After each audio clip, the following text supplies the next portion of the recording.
Hello, this is English Now, Unit 28, and these are today's topics. Phrasal verbs, idioms and phrasal verbs related to learning and discovery. How to talk about scientific advancements and inventions. Everything you need to know about project management. And as always, words to watch and some useful reminders. I wouldn't miss it if I were you. I know we're finishing this course, but there are things that even if you've already studied them, you should practice them as often as you can. And one of them is phrasal verbs. You never know too many phrasal verbs anyway, do you? Do you remember what a phrasal verb is? A phrasal verb is a verb that is followed by another word, and that word has the power to change the meaning of the verb. We've seen many phrasal verbs in this course. For example, to look after, to turn up or down, to ask for, to bump into, to carry on, to come up with, to get away, to go back, to look forward to get over. And there are many, many more. You don't have to know them all, but it's good to broaden your vocabulary. So here you have some new phrasal verbs that you can use. To bring up. It means to mention a topic, as in the sentence, he's always bringing up his work problems. To fill out means to write information in a document with spaces provided for it.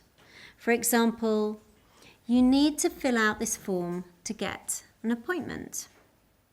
To give back.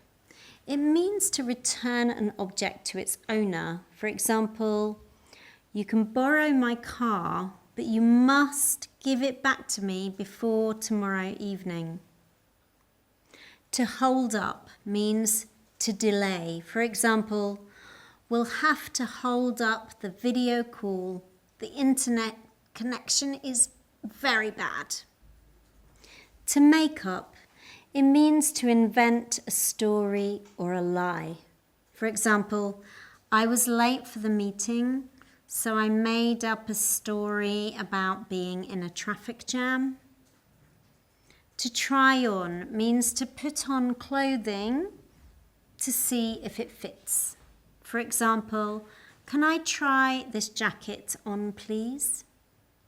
Speaking of words that can change their meaning, let's talk about prefixes.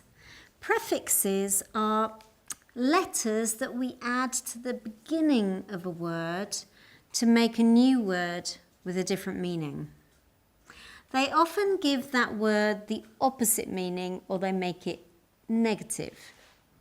Let's take the word possible, for example. If we add the prefix im to it, we get the word impossible, which means not possible. Quite easy, isn't it? More examples. If we have the word able and add the prefix un to it, we get the word unable, which is the opposite of able. Another prefix that creates opposites is in. For example, separable, inseparable. And we also have the prefix il, which works the same way. For example, legal, illegal. As you've seen, these prefixes express negation, but there are many others. For example, the prefix pre means before, as in pre-war, which means before the war. The prefix extra means outside of or beyond. For example, extraterrestrial means beyond the earth. And the prefix over means too much. So if something is overcooked, it has been cooked for too long. Great, lesson 1 is over. Get an energy bar and let's go for lesson 2. Some prefixed words have a hyphen between the prefix and the word, and some others don't. For example, anti-government, hyperactive, post-election, prehistoric. The bad news is that there are no rules to know when the hyphen is needed and when it's not. The good news is that you can always check the dictionary to find out.